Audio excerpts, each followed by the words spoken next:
A Juiz esclarece.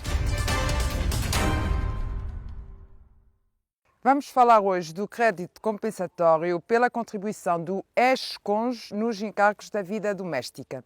É um tema de que já falámos noutra anterior sessão, já longínqua, mas que vou aprofundar porque se tem vindo a levantar, suscita-se por vezes esta questão nos inventários e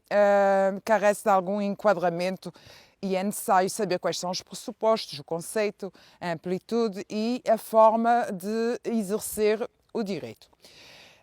Já vimos que o casamento implica diversos deveres, um deles é o dever de assistência. No âmbito desse dever, há um dever de ambos os cônjuges, incide sobre ambos, de contribuir para os encargos da vida doméstica. É um corolário dos deveres de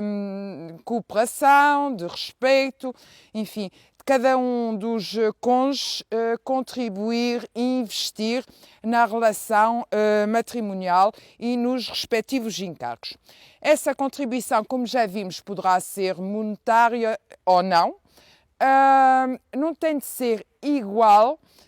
no sentido de que não é por um contribuir com 100 euros mensais que o outro tem de dar 100 euros mensais, não. É de acordo com as possibilidades de cada um. Até poderá haver casos em que um contribui monetariamente e outro contribui pela força do seu trabalho, da sua dedicação ao lar, à criação dos filhos e a outras tarefas que sejam inerentes à vida conjugal, matrimonial, à vida familiar. A questão que se levanta é quando essa contribuição, como disse, não tem de ser igual, mas tem de ser equitativa, de acordo com as possibilidades de cada um, é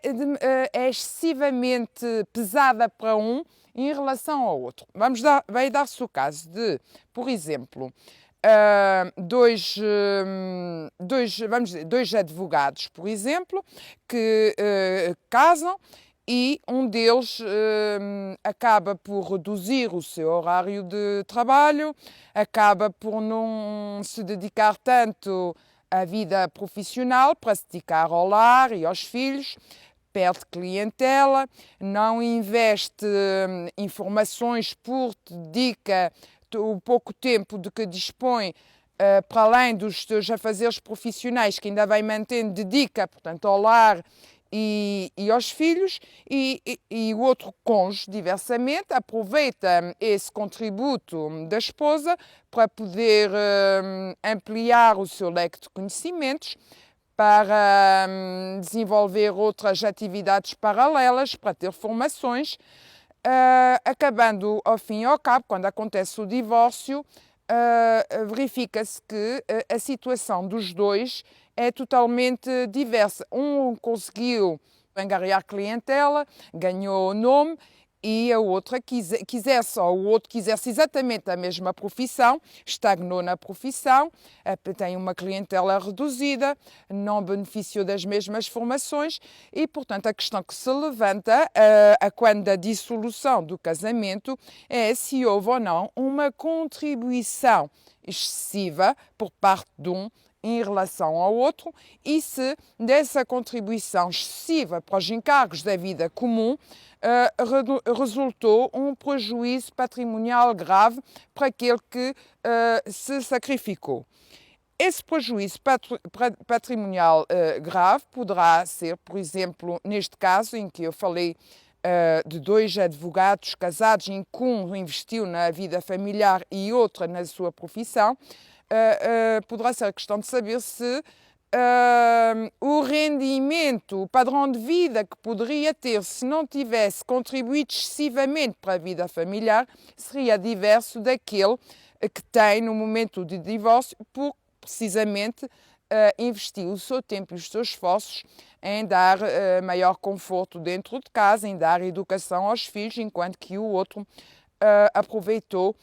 esse empenho do outro cônjuge para se valorizar pessoal e profissionalmente. Nesse caso em que as prestações são desproporcionais, portanto, em que há um excessivo contributo de um em relação ao outro e daí redunda um prejuízo que neste caso será, no caso dos dois advogados casados, será um prejuízo patrimonial, uma vez que o facto de se ter dedicado à sua vida profissional de forma plena permitiu-lhe angariar uma clientela que lhe permite ter um rendimento elevado e o outro, que chega ao divórcio, teve uma clientela reduzida, que exerceu a profissão de certa forma em part-time, acaba por ter um rendimento muito escasso relativamente comparado com o outro que teve a oportunidade durante a vida conjugal de se dedicar plenamente à profissão. Neste caso, no momento da partilha, mesmo que ambos tenham direito a metade dos bens adquiridos durante o casamento, esse cônjuge mais sacrificado poderá peticionar um crédito compensatório para ressarci-lo dos prejuízos patrimoniais relevantes que decorreram dessa contribuição excessiva que teve para os encargos da vida doméstica. E esse crédito, de que é titular, pode ser exercido no momento da partilha. Na próxima sessão irei falar dos meios processuais que estão disponíveis para exercer esse direito, mas o certo é que só depois de dissolvido o casamento é que se pode exercer esse direito. Na vigência do casamento não se pode, portanto, peticionar um crédito compensatório. O que se pode exigir, e já falámos disso noutra sessão, é exigir a contribuição para os encargos da vida doméstica em termos pecuniários. Mas isso é de outro assunto que estamos a falar, que já expliquei, tal como a obrigação de alimentos. O que estamos aqui agora a falar é de uma compensação, de uma indemnização depois do divórcio pelo esforço desproporcional que foi desenvolvido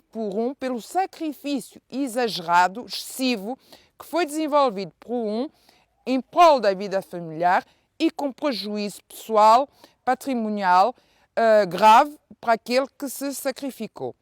Esta situação é muito mais evidente se pensarmos no caso de um casal em que um é doméstico e outro exerce determinada profissão. Portanto, doméstico porque quando casou resolveu abandonar a sua profissão por acordo com o outro cônjuge para se dedicar às coisas do lar e dos filhos, e quando chega ao divórcio, passado 10 ou 20 anos, portanto, em que se dedicou plenamente à vida do lar, chega ao final do casamento e não tem valorização profissional, não fez descontos, não tem direito à reforma. Portanto, tem uma série de consequências derivadas dessa opção, dessa contribuição que fez ao longo da vida conjugal para as coisas, para os afazeres do lar, para os cômodos da vida familiar, para a criação dos filhos, que poderão ser compensados se tal crédito for exigido no momento da partilha. Portanto, responderão por esse crédito os bens comuns que calhem ao outro cônjuge nos regimes de comunhão e, subsidiariamente, se esses não forem suficientes, os bens próprios dele, ou nos regimes de separação, portanto, os bens próprios do outro cônjuge. Iremos ver na próxima sessão de que forma é que este direito, em que ações ou através de que meios processuais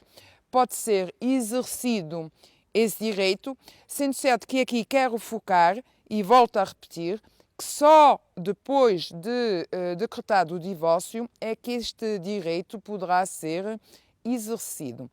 Relativamente ao conceito e pressupostos deste crédito compensatório, penso ter dito o essencial. Na próxima sessão iremos continuar neste tema. Bem-aja pela atenção.